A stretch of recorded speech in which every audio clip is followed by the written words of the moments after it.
Welcoming the team to the Hall of Fame are three members of the 1960 U.S. Olympic team, Walt Bellamy, Oscar Robertson, and Jerry West. Ladies and gentlemen, the gold medal winning 1992 U.S. Olympic Dream Team.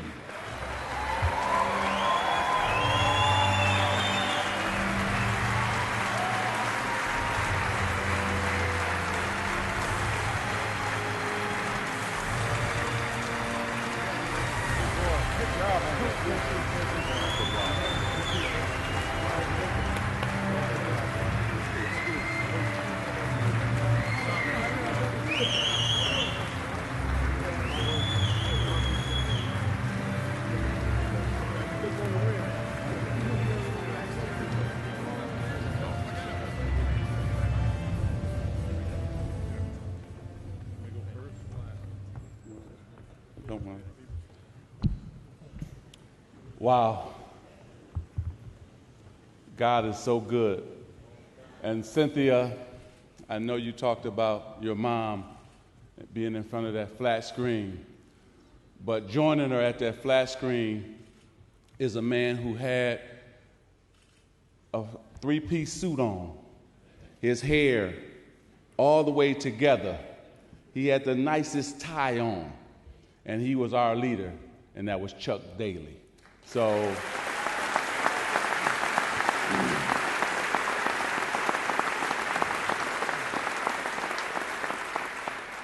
God called him home to join him, and we want to say thank you to Coach, because he was the architect that put it all together, made sure that we checked our ego at the door, made sure that we were just about playing with one another and playing for one common goal, and that was to bring home the gold medal. I want to thank all these guys, because it was my greatest basketball thrill was to play with all of them and to go into the Olympics and win the gold medal. We'd like to thank David Stern for allowing us to do it and put it together, whereas he's the greatest commissioner in all of sports. I know he's somewhere. Stand up, please, to our great commissioner. This is David Stern. Thank you. We also want to thank Mr. Wall, Mr. Newton, because they were big parts of it. We want to also thank what Mr. Colangelo is doing right now for USA Basketball, and Coach K as well. So give them a hand as they get ready to go into battle. Last but not least, I want to thank Michael Jordan for setting the tone for us and a winning attitude, the greatest player. When he came in the door, we knew it was all about business. I want to thank Charles Barkley, as he really dominated the play and was our best player in all those games. I want to thank Patrick Ewing for that beautiful jump shot and always making us all laugh and have a good time. David Robinson for controlling the middle and making sure nobody came down there. And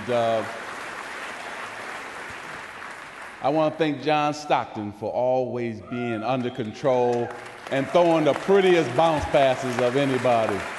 I want to thank Karl Malone as he went down the middle and everybody just moved out the way and said, no way am I taking this charge.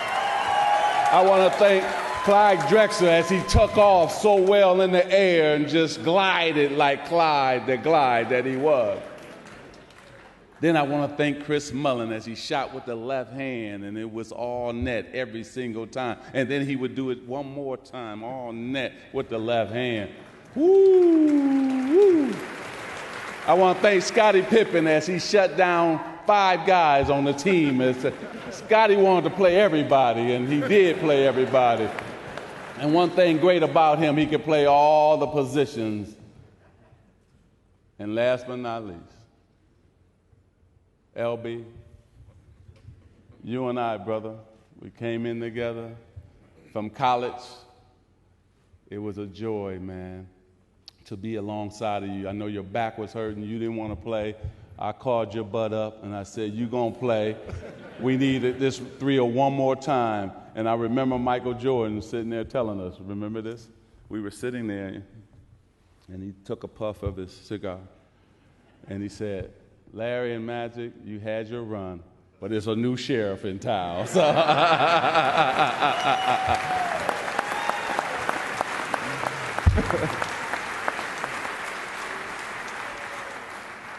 And Kristen Lakener, I didn't forget about you. You thought I forgot about you, didn't you? I remember the first day of practice, brother, and Charles Barkley hit you so hard and you went down to your knees and he said, "Welcome to the NBA, young fella."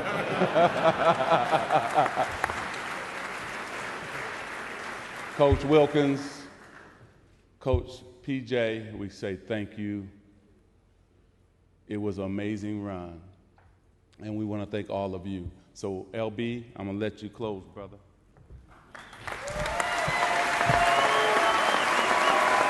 Thank you. It's like always, you left me 20 seconds, so, but I just want to congratulate all the inductees tonight. All of them are very well deserving. It was a special honor to play with these young men. After 1992, which was my last game competitive I ever played in, pretty good way to go out, winning a gold medal and playing with, well, I can't say the best team ever assembled, but one of the best teams ever assembled. But the cast of characters, the different personalities than Charles Barkley. But we had a lot of fun. You know, this group of guys here, there's a lot of debate going around who had the best team, the ones in the 60s or the one in 92. I don't know who had the best team, but I know the team in 1960 was a hell of a lot tougher than we were, because I couldn't imagine the 92 team getting in covered wagons for 8 days,